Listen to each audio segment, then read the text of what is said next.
Décision Plus est au service des investisseurs boursiers depuis 1987, au tout début de l'autonomie boursière. Notre logiciel de graphique Market Vision Plus et notre logiciel de code dynamique Trader Plus en ont fait sa renommée. Nous sommes encore ici parce que nous évoluons sans cesse et que nous servons bien nos clients.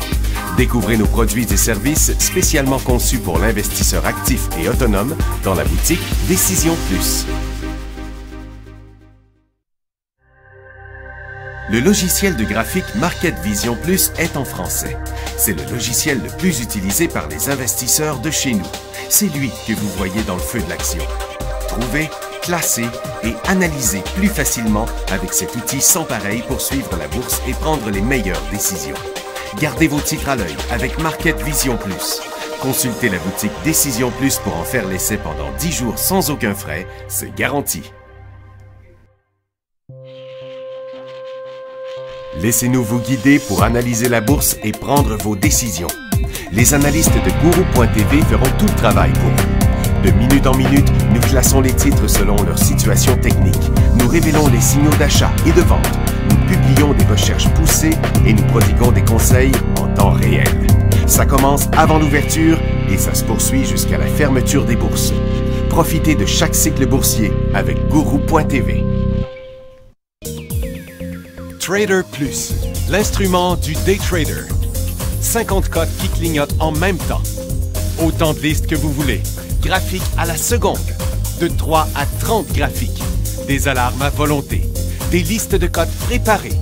Des modèles graphiques préparés. Prêts à faire feu. Achetez, vendez avec Trader Plus.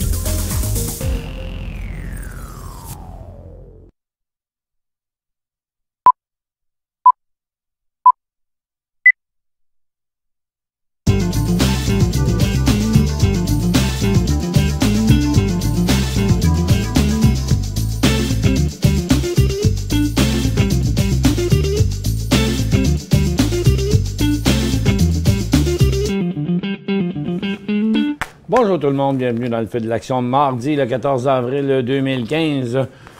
Les marchés sont pas tous d'accord, là. Le marché de Nasdaq est en baisse, New York un peu en hausse, le TSX en baisse. Mais New York était en baisse il y a pas très longtemps, on pourrait bien le redevenir aussi.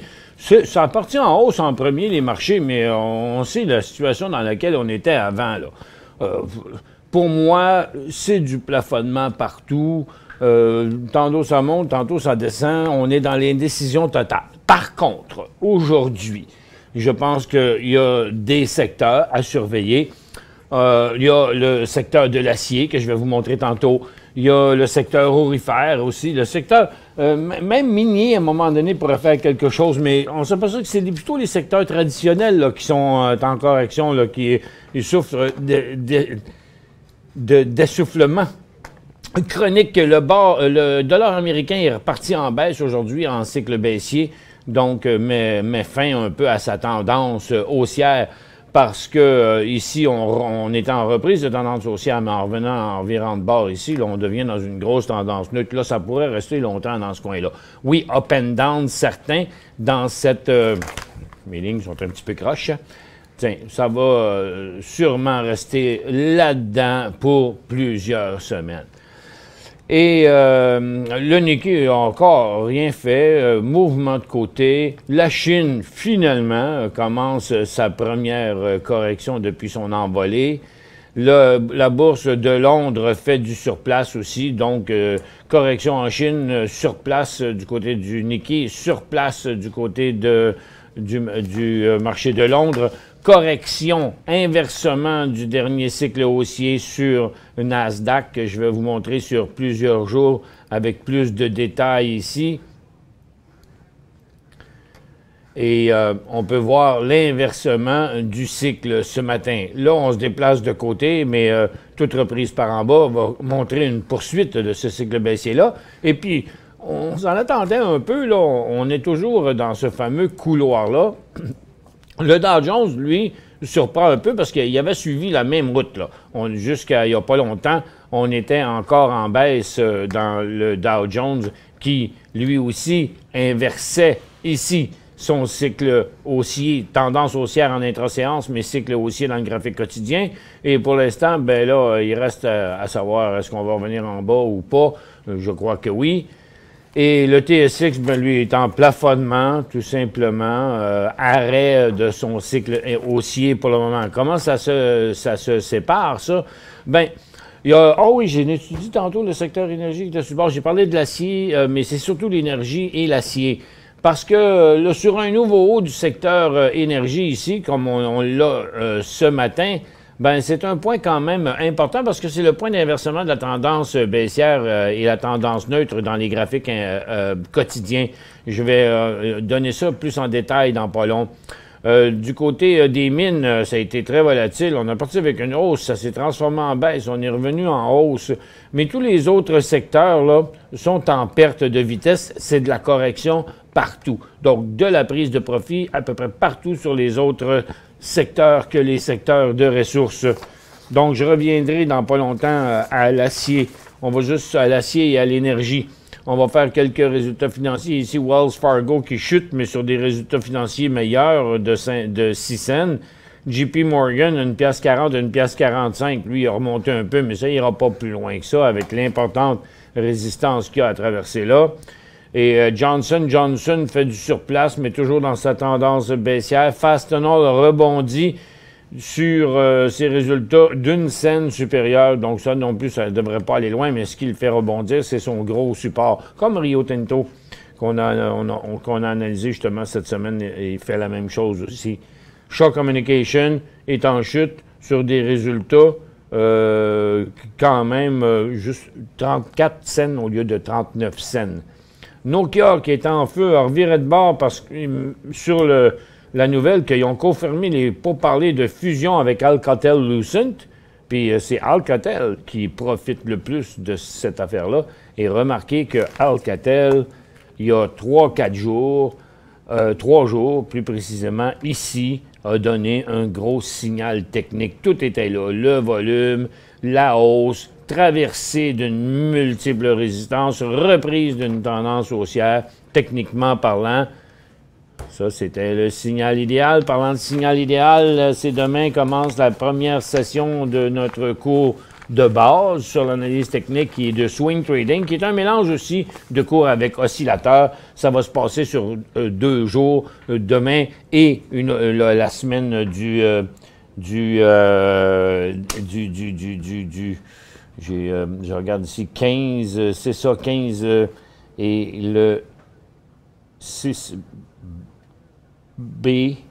Comment ça que je ne le vois pas comme il faut ici? De toute façon, on va l'afficher tantôt.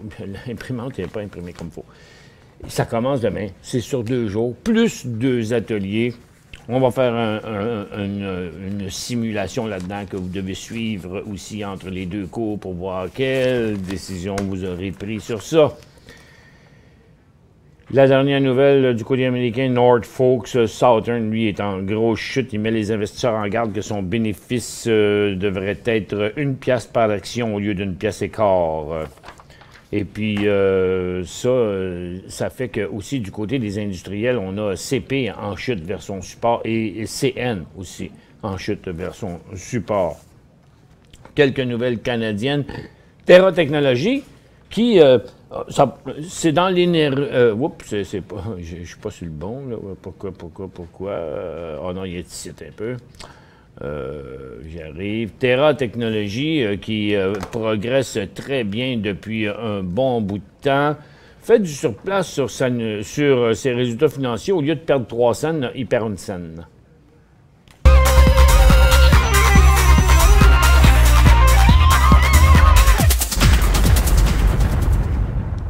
Bon, ce que je disais tantôt, les cours, demain, c'est le 1er. La suite du cours, c'est le 28 avril. Et il y aura une autre session au mois de mai. Il y a le cours des trading aussi qui suit. De toute façon, vous pouvez regarder dans Formation, dans le menu en haut, Formation boursière. Vous allez trouver tous les détails. Et...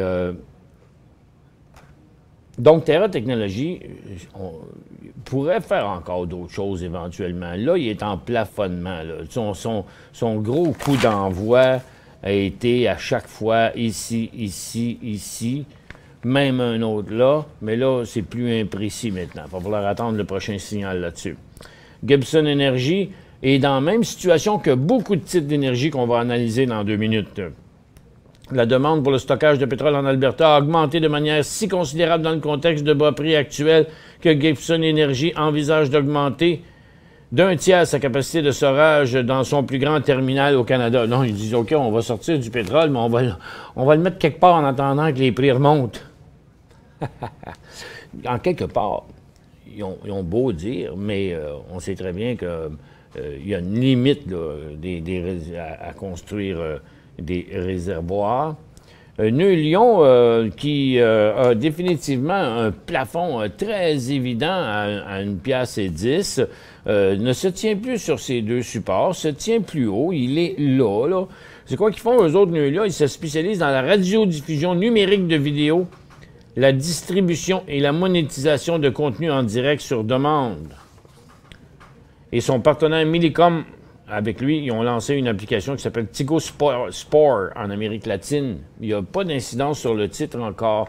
Il y a déjà eu pas mal de mouvements sur ce titre-là.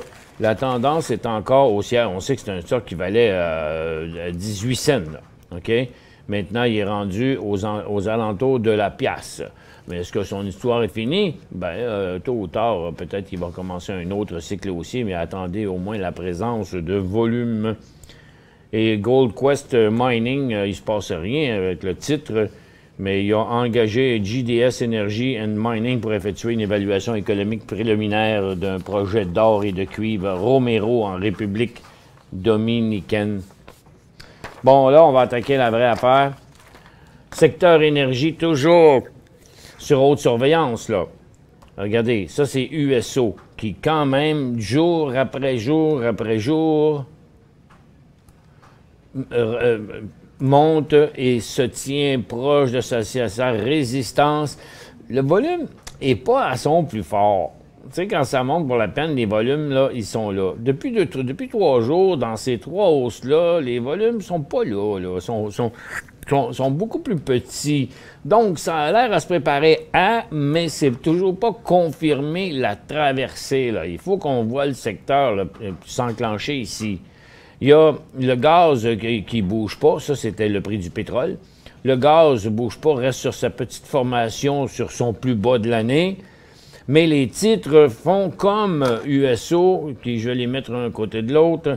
Ça c'est USO, puis ça c'est les titres. Les titres qui sont plus chers que le prix du pétrole. Vous voyez, regardez, là, le pétrole est en bas, puis les titres sont un peu plus hauts. Mais montrent exactement la même formation. Donc on est sur le bord de... Il y en a eu quand même des titres et il y en a plusieurs qui ont commencé un mouvement. Quelques corrections, mais quelques titres en mouvement. C'est pas le secteur au complet, mais ça fait déjà plusieurs jours qu'on les voit faire. On a, tiens, je vais vous montrer quelques-uns ici. L'Énergie, exemple, le volume n'est pas là, encore une fois, là non plus. On voit que le volume n'est pas en grosse augmentation, mais le titre démontre un inversement de sa tendance neutre. On le voit bien ici dans le graphique intra-séance. Ça s'est passé ce matin. Donc, mais le volume a atteint le volume d'hier à mi-journée. Donc, il va être en hausse. Seadrill, il va d'un comportement typique, classique, d'un début de cycle haussier dans une nouvelle tendance haussière. Lui aussi, le volume est équivalent à hier, mais à mi-journée. Et il y a Cenovus, puis Antero Resources, puis Stone Energy, qui montrent à peu près toutes les mêmes affaires.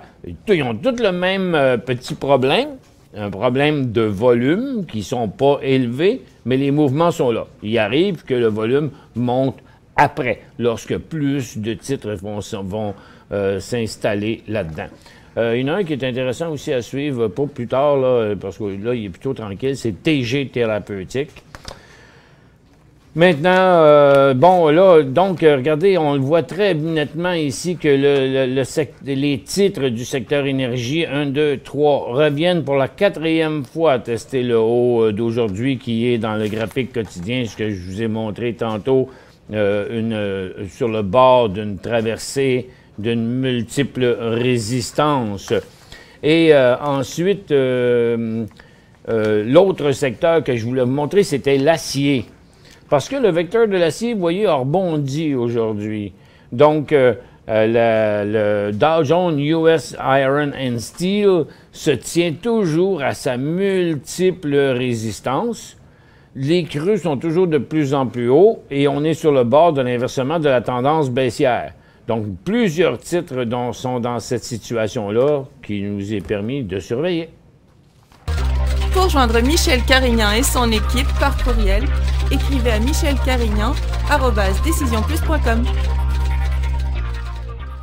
5 bonnes raisons de gérer vos investissements avec Banque Nationale Courtage Direct. Des frais de commission fixes à 9,95 en tout temps pour tous les clients et à partir de seulement 6,95 si vous êtes un investisseur actif. Aucun frais d'administration annuel si vous détenez plus de 20 000 $ dans vos comptes. La possibilité d'ouvrir des comptes enregistrés en devise américaine. Des outils performants afin de faciliter vos prises de décision. Un service à la clientèle primé et un niveau de satisfaction parmi les plus élevés de l'industrie. Pour en savoir plus, visitez le bncd.ca ou appelez-nous dès maintenant. Décision Plus est au service des investisseurs boursiers depuis 1987, au tout début de l'autonomie boursière. Notre logiciel de graphique Market Vision Plus et notre logiciel de code dynamique Trader Plus en ont fait sa renommée. Nous sommes encore ici parce que nous évoluons sans cesse et que nous servons bien nos clients. Découvrez nos produits et services spécialement conçus pour l'investisseur actif et autonome dans la boutique Décision Plus.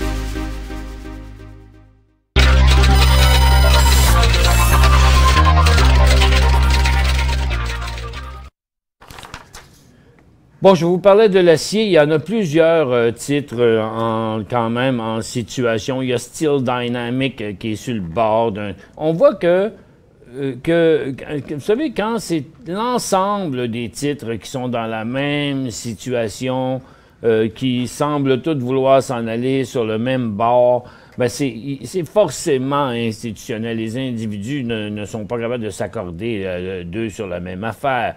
Donc, là, on voit qu'ils vont y aller ou ils iront pas. Puis quand ça va se passer probablement à l'unisson. Donc, United Steel dans la même condition.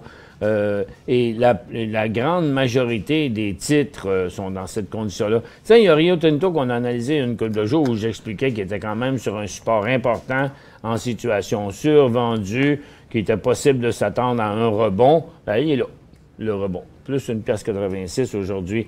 On va vous ouvrir la barre de questions. J'en ai quelques-unes rapidement à répondre ici. YFI, là, j'ai au moins 3 personnes dans ma tablette, minimum 3, 4, 1, 2, 3, 4, qui veulent savoir à propos de cette compagnie-là. Bien, pour l'instant, le titre est en correction. Il a donné son dernier coup d'envoi là. Maintenant, il fait une autre correction. Il pourrait stabiliser son support à ce niveau ici. Donc, pour le moment, on avait les creux sont là et ici, là. C'est là le creux présentement. Donc, dans un décollage à 29,30, le titre serait à nouveau dans un début de nouveau cycle haussier. Ensuite, ARLYP qui est Relipsa. C'est Laurent qui demande ça. Je présume, Laurent, que vous avez acheté ça là ou c'était une question d'hier où vous vous demandiez si c'était un achat. Ça l'était, malgré que le volume n'était pas hallucinant. Ça l'était, mais si vous achetez ici, ben ça prend un stop en dessous ici parce que si jamais il passe là, il faut le flusher. Puis d'un autre côté, s'il remonte jusque-là, ben là, c'est l'heure de prendre des profits. Mais pour l'instant, on est entre les deux. Si on ne l'a pas acheté hier, comme il ne remonte pas là aujourd'hui, bien là, on ne l'achèterait plus. Ça ne change rien au fait qu'il est un signal hier. Mais le prochain signal, soit de prise de profit, soit de sortie, il n'est pas là. Mais là, comme on sait qu'il n'a pas continué, bien là, on n'embarquerait pas si c'était aujourd'hui. Quelle est mon évaluation de VGO sur le marché de croissance? C'est Vogogo. Vogogo, le nom de la compagnie. Il y a eu un bris de résistance ici. Donc, le décollage à partir d'ici. Donc, le point de revirement, il est ici. Prix de sortie, 2,5 piastres entre les deux, on ne fait rien. Mais c'est sûr que vous allez dire, « Wow, mais il y a un gros pourcentage de perte. » Oui, mais il y a un gros pourcentage de gain aussi. Il y avait un gros pourcentage de risque, mais il y a un gros pourcentage de gain. Si quelqu'un l'aurait accroché à 3,20 durant la journée, 3 jours plus tard, il a touché 3,72, il y aurait même eu de la place à prendre des profits pour quelqu'un qui l'aurait. Là, je crois que le titre va... regarde, il a fait momentanément ce matin, oups, c'est un petit décrochage, mais on est revenu comme à ce support-là, là. Donc, il y aurait définitivement à très, très, très court terme un petit point de sortie là à 3,10 piastres. Puis, je dirais que dans les 3,40, il serait comme en reprise de son cycle haussier. Il est comme entre les deux, là. Le volume diminue à mesure qu'il se corrige, donc ça laisse à supposer qu'il va se faire un creux plus haut que le précédent. Habituellement, c'est ça qui va arriver. En passant une résistance de même, on s'en va pas toujours là en 2-3 jours. Non, il a fait un bout, il s'est corrigé un bout. Ça, c'est peut-être juste un trop loin. Peut-être que sa base est ici puis qu'il va redécoller comme ça, là. CXS acheté hier, CXS Console acheté hier quand mon premier profit. Bon, vous n'avez pas dit le prix. Hier, c'était ici. C'était, je suppose, 2,25. Dans ce coin-là, il vaut 2,39. À 2,5, vous êtes déjà 10 % de monnaie. Donc, j'hésiterai pas, le plus tôt possible, que ça vaut la peine. Quand vous allez juger que, ah bon, en vendant ici, je suis protégé d'autant en dessous. Bien, si on regarde le point de sortie, serait en bas de 2,10 pour un achat qui a été fait là. Bon, ben, si l'achat a été fait à 2,25, puis il faut sortir à 2,10, c'est 15. Donc, 2,25 plus 15, ça fait 2,40. On est à 2,39. Ça veut dire que n'importe quel nouveau haut aujourd'hui vous protégerait jusqu'au prix de sortie. Donc, 2,45, 2,50, si vous voulez avoir mon avis. Que faire avec PJC? On va aller voir ça, ce qu'on peut faire avec lui. C'est pjc.a. Hein? Bon, ben, il y en a pour un bout avant de passer ça. Là. Quand ils ont été ils ont performé en masse depuis un méchant bout. Là, depuis leurs déboires apparaissent même plus. Mais ça va être tough à passer ça là, au-dessus de ça. Dans un marché comme on a là. Difficile pour moi de vous dire quoi faire. J'en achèterai pas, c'est sûr, parce qu'il y a trop de risques d'être pogné un grand bout avec ça. Il pourrait facilement venir visiter. Tu sais, mettons que le marché part de mauvaise humeur un peu. Il pourrait facilement revenir à 26 puis à 25 piastres, là. Mais ça ne changerait pas sa longue tendance haussière qui revienne là. OK? Il serait toujours dans une tendance haussière, mais à pas de potentiel, je trouve, à court terme, à part que s'il rapporte d'autres choses que du gain de capital. ER à Toronto, Serge demande, bon, ben en bas de là, East Main Resources, là, il va se calmer à ce niveau-là, là, probablement ici. Oups, il y a eu des bons volumes hier soir, juste avant la fermeture, là, c'est un petit peu fatigant. Mais la tendance est haussière, puis s'il repart à partir de là, elle va même accélérer la tendance. Mais à court terme, il y aura un prix de réduction à 43. Parce que s'il passe à 43, 42, il y a des bonnes chances de revenir à 30. Et la question que vous vous posez, s'il passe à 42, je veux-tu revenir à 30? Si la réponse est non, la réponse c'est qu'on doit diminuer à 42 ou dans ce coin-là. Pour l'acheter, bah, pas avant que ça passe 55 cents à partir de maintenant. C'est YRN. Pour Loulou, ben Loulou, Siren Limited Ordinary Shares, là, à 3 piastres et quart, ce serait un beau bail. Regardez, on va enlever ce gros volume-là pour y voir la bête, vraiment, voir comment il se transige d'habitude. Bon, ben c'est facile, ça y prend un volume de 300-400 000 puis un prix à 3 piastres et 25 au-dessus de ça. Mais vous... Non, je me suis trompé de nom. C'était pas le bon nom, c'était erroné. On revient après la pause.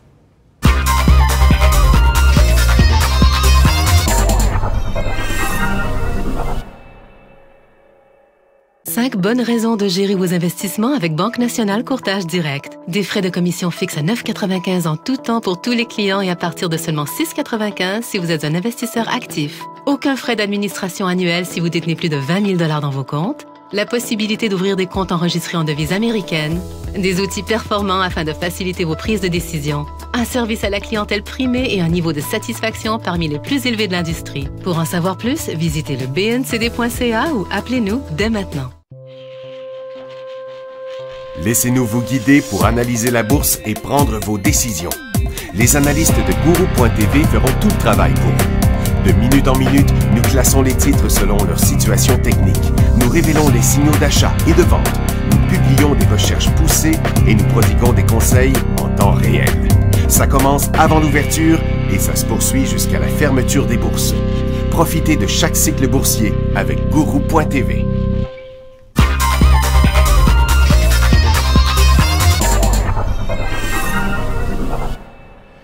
Bon, Siren, Ronnie, c'est votre achat à 1,93. Vous avez tellement de profits là-dessus. 1,93, peut-être que vous êtes embarqué dans ce mouvement haussier-là ici. On ne le sait pas. Mais chose certaine, regardez, avec tout le profit que vous avez engrangé sur ça, je pense que c'est très clair là, que vous ne devez pas débarquer de là sur juste pour une petite pleure de banane, là. OK? Comme pas à 3 piastres, là, ici, rien qu'à cause qu'il aurait tombé en bas de ça. Mais le bon support, c'est-à-dire celui qui est là, pour l'instant, on ne toucherait pas à ça avant de tomber à 2,84. Puis vous avez payé 1,93. Donc, vous feriez un très gros profit. Mais en attendant, ça vaut la peine de risquer de faire moins, puis tout garder, mais d'en vendre, par exemple, s'il tombe là. Ça, c'est clair, pour racheter plus tard. Mais en attendant, je conserverais. Puis avec le profit que vous avez en arrière, à 3 piastres et quart, on achèterait d'autres. Pas trop. Pas trop. Puis achetez-en pas à chaque fois, puis à chaque fois, puis à chaque fois, qui fait que, comme du monde, on a vu si souvent que, hop, on achète un stock qui monte. Puis, on en rachète, il monte. Là, on tombe en amour avec ça, là, tu sais. Et boy, puis là, c'est pas des farces. Là, ce qui fait que plus que ça monte, puis plus que vous en achetez, puis plus que vous en possédez, à un moment donné, il se met bien volatile en haut de sa tendance, puis les journées qui plantent, là, ouf! Vous mangez une méchante débarque parce que c'est là que vous en avez le plus. Ça fait qu'au final, il revient du tiers de ce qui a monté, puis il reste plus d'argent parce qu'on a trop acheté en montant en haut. C'est au début, c'est à la bonne place. Vous avez 1,93 avec la résistance qui passerait là à 3 piastres et quart, ça serait un go, mais juste pour l'augmenter un peu. Meg 18,93. Là, c'est Loulou, ça, là, qui nous a demandé ça. Acheter 18,93. Meg Énergie, j'ai mis un ordre de vente à 23,97. Il est à 20... Oups, ben, il est vendu. Je ne suis pas là. Si je ne suis pas là, pensez-vous que c'est OK? J'ai mis un ordre de vente à 23,97. Ah, en haut, pas à la baisse. Oui, c'est ça, ce qui n'est pas rendu. Donc, pour une prise de profit, oui, mais... j'ai bien de la peine à le comprendre, votre chiffre là, de 23,97. Pourquoi? Vous avez payé 18,73. Vous avez une belle tendance pour les... tout ça ici, c'est une belle tendance. Le beau support aussi qui est là, moi je dirais, OK, peut-être que vous voulez sauter en bas du bateau 1 kilomètre avant qu'il arrive au port. Tu sais, je suis pas sûr, là. C'en est même un à surveiller encore à la hausse parce qu'il fait comme tous les stocks du milieu pétrolier. Là. Je pense que vous avez assez de profit d'avance parce que juste au cas où vous ne soyez pas là, si c'est pour prendre un profit, je sais pas, donnez-moi plus de détails dans les prochains jours. Sensio, c'est Dan, SEO. SEO. Je comprends qu'on essaie d'écrire, on écrit nos questions de vite parce qu'on veut qu'elle ait répondu aussi, puis on veut pas être trop en bas de la liste, puis parce que des fois, après 3-4 jours, on trouve que les questions sont trop vieilles, c'est d'accord. Il y a deux motons de volume dernièrement, il s'est stabilisé, Sensio, il y a encore un signal d'achat à 28, 29 là-dessus. Parce que le titre, quand même, il y a eu bien de la misère, hein? Puis là, ben, on dirait qu'il est prêt à repartir pour un petit bout, là. SDLR, Bernardo, SDRL,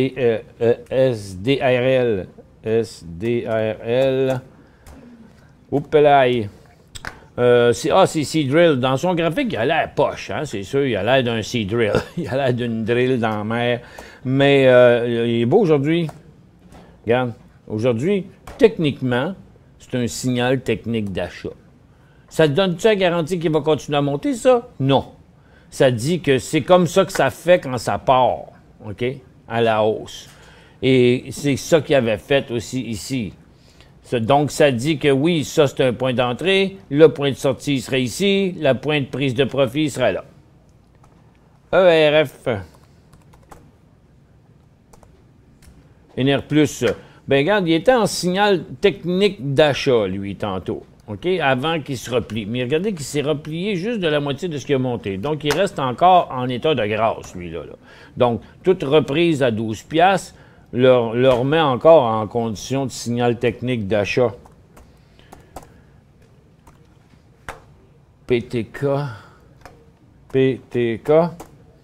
Poète Technologie. Bon, Poète, à partir d'ici, il a inversé son cycle haussier, OK, pour partir une correction.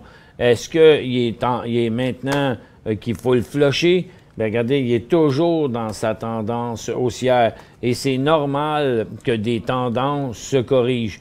Le point, par contre, de sortie, je le mettrais, on ne sait pas combien vous en avez, toujours tendance haussière, oui, OK? Il va se stabiliser là. Ici, là, ben, il est stabilisé là, OK? Je le réduirais ou j'en sortirais à 1,58, 1,55 à cause qu'il y aurait du danger pour plus de descente. Au moins une réduction. Merci à tous d'avoir été avec nous. On se retrouve demain.